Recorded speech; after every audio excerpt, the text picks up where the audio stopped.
আপনি কি জানেন পৃথিবীতে এমন একটি দেশ রয়েছে যে দেশে বিনামূল্যে ইন্টারনেট সেবা প্রদান করে থাকে। এছাড়াও আরও অনেক জিনিস রয়েছে যা দেশটিকে অন্যরকম এক জায়গায় নিয়ে গেছে। চলুন তাহলে আজকের ভিডিওতে জেনে নেওয়া যাক কোন সেই দেশ এবং তার পরিচয়। আজ থেকে ২৪ বছর আগে ২০০০ সাল থেকেই সেই দেশে রয়েছে বিনামূল্যে ইন্টারনেটের ব্যবস্থা। সে দেশের সমস্ত স্কুল এবং কলেজে বিনামূল্যে ইন্টারনেট সরবরাহ করে থাকে। এখানকার প্রায় ৯০% মানুষ ইন্টারনেট ব্যবহার করে থাকেন। Free internet, free public transport এ তো স্বপ্ন। রোজকার জীবনযাত্রায় দুটো খরচই বেঁচে যায়। রাষ্ট্রের তরফ থেকে সেই টাকা দিয়ে দেওয়া হয়। কিন্তু এমনটা আবার হয় নাকি? পেট্রোল পুড়িয়ে পাবলিক বাস চলছে, সেই বাসে চেপে আপনি অফিসে যাচ্ছেন রোজ, আর তার ভাড়া দিচ্ছে আপনার দেশ। কিংবা ধরুন নেটফ্লিক্সে দুর্দান্ত একটা সিরিজ এসেছে, ভাবছেন অফিস থেকে ফিরে আজই গিলে ফেলবেন সেটা, কিন্তু তারও নেই কোনো ব্যক্তিগত খরচ। ইন্টারনেটে টাকা দেবে আপনার রাষ্ট্র, আপনার দেশের সরকার। এ তো রূপকথার দেশ। এমন দেশ আছে নাকি?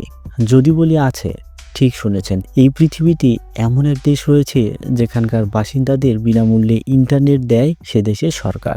শুধু তাই নয়, সবকিছুই সেখানে ডিজিটাল, সবকিছুই হয় ইন্টারনেটে। শুধু তাই নয়, পাবলিক ট্রান্সপোর্টেও এই দেশের পাবলিকের জন্য একেবারে ফ্রি। দেশের নাম এস্তোনিয়া। ইউরোপের একটি ছোট্ট দেশ। এই দেশে মানুষকে ইন্টারনেট ব্যবহার করতে এক পয়সাও খরচ করতে হয় না। এখানে অনলাইনে প্রতিটি সুবিধা পাওয়া যায়। ট্যাক্স রিটার্ন জমা দেওয়া থেকে শুরু করে গাড়ি পার্কিংয়ের জন্য অর্থ প্রদান সবই হয় ইন্টারনেটে। এস্তোনিয়ার নাগরিকরাও অনলাইনে অর্থ প্রদান করে। ২০১৩ সালে দেশটির রাজধানী তালিনের তৎকালীন মেয়র এডগার সাভিসার প্রথম এই বিনামূল্যে পাবলিক ট্রান্সপোর্টের পরিষেবা চালু করেন। প্রথমে এখানে বিনামূল্যে পরিবহনের জন্য গণভোট অনুষ্ঠিত হয়েছিল এবং বিপুল সমর্থন পাওয়ার পরে বাস এবং ট্রামগুলি জনসাধারণের জন্য বিনামূল্যে করা হয়েছিল।